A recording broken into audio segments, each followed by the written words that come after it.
मानव जीवन की एक दशा रही है, यह दशा रही है कि मानव हमेशा वर्तमान में न जी करके या तो अतीत में जीता है या भविष्य में जीता है। वर्तमान उसका कैसा है या उसे और कैसे सुंदर बनाना है या और सुखमय बनाना है, यह टाइम उसका गुजर जाता है, यह समय गुजर जाता है इस चिंता में कि भविष्य कैसा होगा, या फिर इस अफसोस में कि जो अतीत था या जो अतीत की यादें हैं उसे हमेशा परेशान करती हैं। तो वो कभी वर्तमान में जी नहीं पाता। यह सामान्य मानव की दशा है, या तो वो अतीत में जिएगा या भविष्य में जिएगा।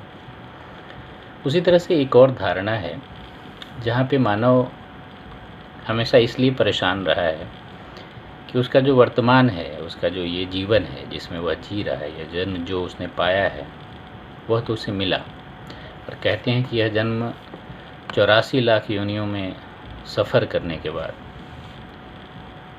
यह अंग्रेजी का भी सफ़र है और हिंदी का भी सफ़र है, दोनों में गुजरने के बाद उसको यह मानव जन्म मिला है। और हमारे ऋषि मनीषी या हमारे विचारक कह गए हैं कि यही यह जीवन है, यही यह योनि है जहाँ पे आप अच्छे कर्मों को कर करके और अपना परलोक सुधार सकते हैं, या फिर दूसरे शब्दों में कहें तो आप इस जीवन चक्र से, इस जीवन और मरण के चक्र से मुक्ति पा सकते हैं। अगर आप इस जन्म अच्छे कर्म करते हैं तो कहते हैं कि आपकी जो आत्मा है वो फिर परमात्मा को प्राप्त हो जाती है। फाइनली आप देवत्व को प्राप्त हो जाते हैं। तो इस जीवन में अगर आप अच्छे कर्म करते हैं, और इस धारणा ने हमारे मनीषियों को, हमारे ऋषियों को और हमारे कवियों को भी बहुत परेशान रखा कि यह जीवन तो है बट परलोक कैसा होगा, यह लोक में तो वो जी रहा है। हमारे कवि हरिवंश राय बच्चन ने इस दुविधा को या इस चिंता को अपनी एक कविता में बड़े अच्छे ढंग से प्रस्तुत किया है, जिस कविता का नाम था इस पार उस पार। तो चलिए आज वो कविता पढ़ते हैं। कवि कहते हैं, इस पार प्रिय मधु है तुम हो, उस पार न जाने क्या होगा। इस पार प्रिय मधु है तुम हो, उस पार न जाने क्या होगा। यह चांद उदित होकर मन में, यह चांद उदित होकर नभ में कुछ ताप मिटाता जीवन का। लहरा लहरा यह शाखाएं कुछ शोक भुला देती मन का। कल मुरझाने वाली कलियां हंसकर कहती हैं मगन रहो। बुलबुल तरु की फुनगी पर से संदेश सुनाती यौवन का। तुम देकर मदिरा के प्याले मेरा मन बहला देती हो, उस पार मुझे बहलाने का उपचार न जाने क्या होगा। इस पार प्रिय मधु है तुम हो, उस पार न जाने क्या होगा।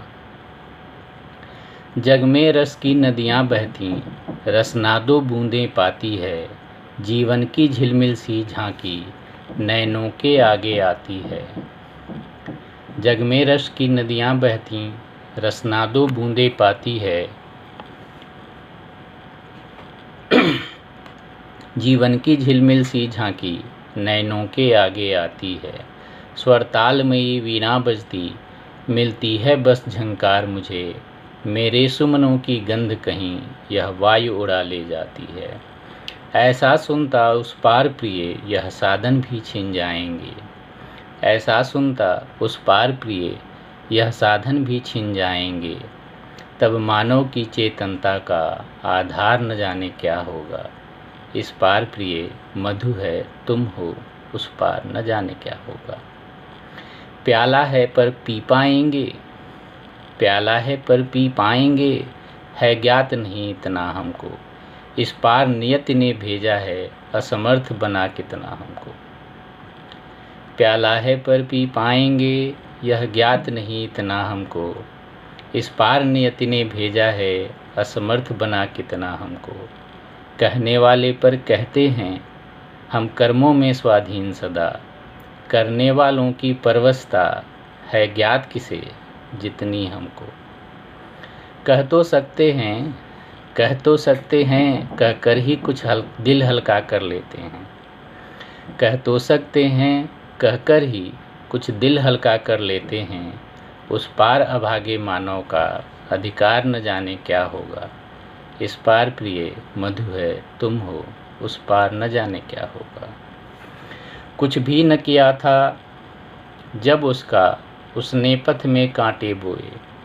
वे भार दिए धर कंधों पर, जो रो रो कर हमने ढोए। इन पंक्तियों में कवि एक तरह से अपनी व्यवस्था बतलाता है और नियति की क्रूरता को बतला रहा है, या ईश्वर की आप कह सकते हैं या प्रकृति की कह सकते हैं। वो कहता है कि हमने किसी का क्या बिगाड़ा था जो हमारे जीवन में इतने कांटे बो दिए या इतनी असमर्थता भर दी या कंधों पर वो भार दिए जो रो रो कर हमने ढोए। तो वो कहते हैं कुछ भी न किया था जब उसका, उसने पथ में कांटे बोए। वे भार दिए धर कंधों पर, जो रो रो कर हमने ढोए। महलों के सपनों के भीतर जर्जर खंडहर का सत्य भरा। उर में ऐसी हलचल भर दी, दो रात न हम सुख से सोए। उर मतलब हृदय। वो कहते हैं कि महलों के सपनों में के अंदर जर्जर खंडहर का सत्य भरा है। महलों के सपनों के अंदर या महलों के सपनों के भीतर जर्जर खंडहर का सत्य भरा। उर्मे ऐसी हलचल भर दी, दो रात न हम सुख से सोए। अब तो हम अपने जीवन भर उस क्रूर कठिन को कोस चुके। उस पार नियति का मानव से व्यवहार न जाने क्या होगा। इस पार प्रिय मधु है तुम हो, उस पार न जाने क्या होगा। संस्कृति के जीवन में सुबह ऐसी भी घड़ियां आएंगी, जब दिनकर की तमहर किरणें तम के अंदर छिप जाएंगी। जब निज प्रियतम का शव रजनी तम की चादर से ढक देगी, तब रवि शशि पोषित इस पृथ्वी, यह पृथ्वी कितने दिन खैर मनाएगी। तम होता है अंधेरा, रजनी रात्रि होती है रात, और रवि शशि पोषित यह पृथ्वी, रवि सूरज, शशि चंद्रमा। तो कहते हैं रवि शशि पोषित यह पृथ्वी जो सूर्य और चंद्रमा से पोषित है, सूर्य और चंद्रमा जो इसका पालन करते हैं। तो कहते हैं संस्कृति के जीवन में सुबह ऐसी भी घड़ियां आएंगी, जब दिनकर की तमहर किरणें तम के अंदर छिप जाएंगी। जब निज प्रियतम का शव रजनी तम की चादर से ढक देगी, तब रविशशि पोषित यह पृथ्वी कितने दिन खैर मनाएगी। जब इस लंबे चौड़े जग का अस्तित्व न रहने पाएगा, तब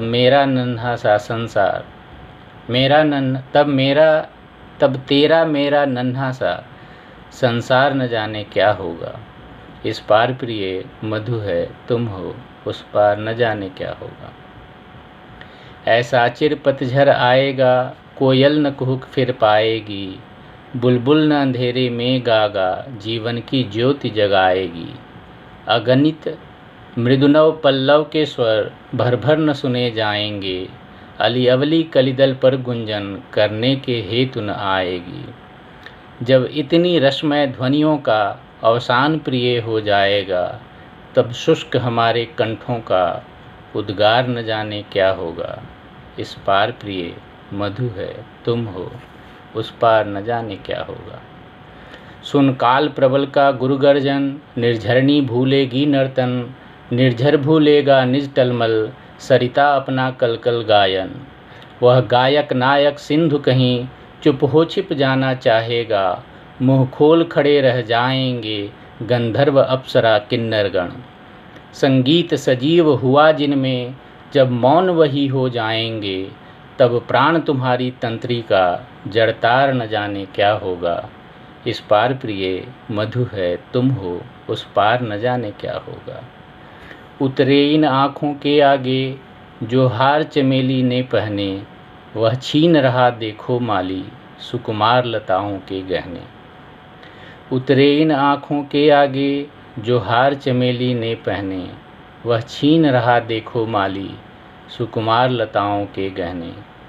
2 दिन में खींची जाएगी उषा की सारी सिंदूरी। 2 दिन में खींची जाएगी उषा की साड़ी सिंदूरी, पट इंद्रधनुष का सतरंगा पाएगा कितने दिन रहने। जब मूर्तिमती सत्ताओं की शोभा सुषमा लुट जाएगी, तब कवि के कल्पित स्वप्नों का श्रृंगार न जाने क्या होगा। इस पार प्रिय मधु है तुम हो, उस पार न जाने क्या होगा। इन पंक्ति में आप देखते हैं कि वह कहते हैं कितने अच्छे तरीके से उन्होंने ध्वंस और निर्माण दोनों की बातें की हैं कि एक तरफ निर्माण होता जाता है, एक तरफ सुंदरता आती जाती है, एक तरफ खुशियाँ आती जाती हैं और धीरे धीरे वो दूसरी तरफ से छिनती जाती हैं। ये पूरा मानव जीवन है। जैसे ही हम जन्म लेते हैं उसी दिन यह तय हो जाता है कि हमें मरना है, और यह भी शायद तय है कि कितने दिन जीना है यहाँ पे। और ये पूरी जीवन यात्रा जो है, ये जो जन्म है, उसी दिन से उस मरण की तरफ शुरू हो जाती है कि हाँ, हमें एक दिन वहीं पहुँचना है। और इसी बीच में यह सारा जीवन है। हम रोज़ एक एक दिन कम करते जाते हैं, एक एक पल कम करते जाते हैं उस दी हुई अवधि जो हमें दी हुई है। और इसी में सारा यह खेल रचा गया है, यह सारा संसार है। इसी में ये सारी खुशियाँ हैं, गम हैं, दुख हैं, निराशाएं हैं, उपलब्धियां हैं, फेल्योर्स हैं। तो वो फिर से कहते हैं कि उतरे इन आँखों के आगे जो हार चमेली ने पहने, वह छीन रहा देखो माली सुकुमार लताओं के गहने।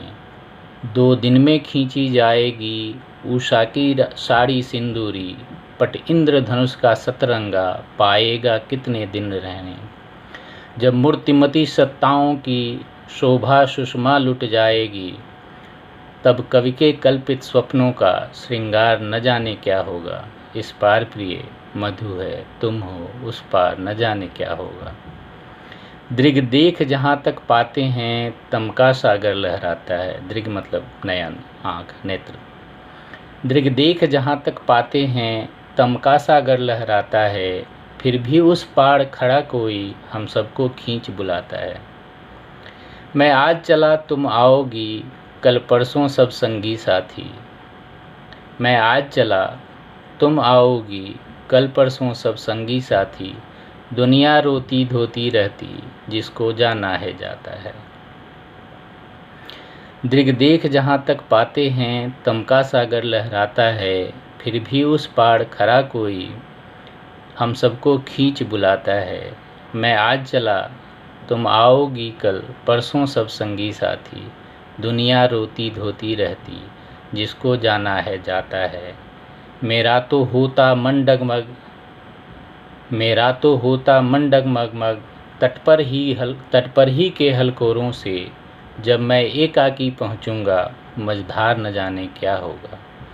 मेरा तो होता मन डगमग, तट पर ही के हलकोरों से। जब मैं एकाकी पहुँचूँगा, मझधार न जाने क्या होगा। इस पार प्रिय मधु है तुम हो, उस पार न जाने क्या होगा।